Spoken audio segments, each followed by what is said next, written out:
Yaxşı, 15-ə bax Fidan. Burada deməli, want neçənci qrup feildir? Want 8 feilin arasında yoxdur da, complex object deyil. Ay Allah. Bir bilsəm, bax hələ bir bilsəm ki, sizə o feilləri, bir dənə də uşaq var, o sınaq qruplarına qoşulanlardan. O da 8 feil tutubdu. Ya bu yanlışdır, öyrətmə qaydası yanlışdır uşaqlar. Niyəsini qoy deyim, sonra keçəcəm 15-ci sualın izahına. Bax, sən nə yazmısan 15-ə? Hətta sən bunu de, mən sonra deyəcəm. Mən want o dediyim yerdə yox idi deyə mən to'lu bir şey qoydum, D variantı. D variantı yazmısan. Bax indi. Bu sualda, belə sualda, tutaq ki, buraxılış imtahanına getmişəm. Yazıb choose a correct variant, düzgün variantı seç, düzdür. Didn't want yazıb. Variantlar arasında keçmiş zamana ait bir dənə bir şey yazıbdı.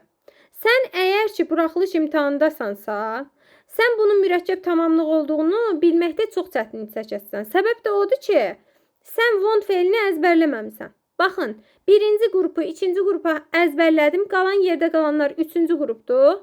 Bunları əzbərləməyə ehtiyac yoxdur deyən müəllim yanlış yanaşma sürür. Bilirsiniz niyə? Çünki sən feilləri əzbərləməsən, sən buraxılış imtahanında çox çətinlik çəkəcəksən. Səbəb də dediyim kimi, həm orada want feilini əzbərləməmisən, qarışıq qalacaq, zaman axtarasan. Həm də ki, istər-istəməz biraz belə olsun, ən azından həyəcan olacaq. Başın qarışmasın deyə sən üçüncü qrup feilləri də əzbərləməlisən. Want üçüncü qrupdur. To'lu məstər istəyir. Yəni A-nı, B-ni, C-ni çıxmısan.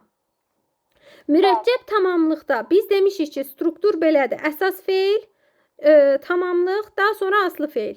İndi biz demişik, tamamlıq nə ilə ifadə olunmalıdır cümlədə? Kim deyə bilər?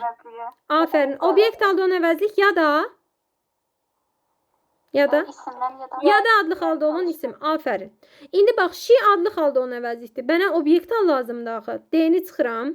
Cavab olur Y bəndə. Adlı hal sonra gəlir to'lu məstər.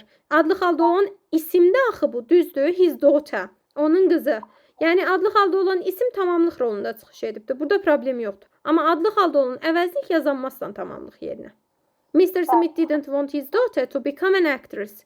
Mr. Smith qızının aktris olmasını istəmirdi.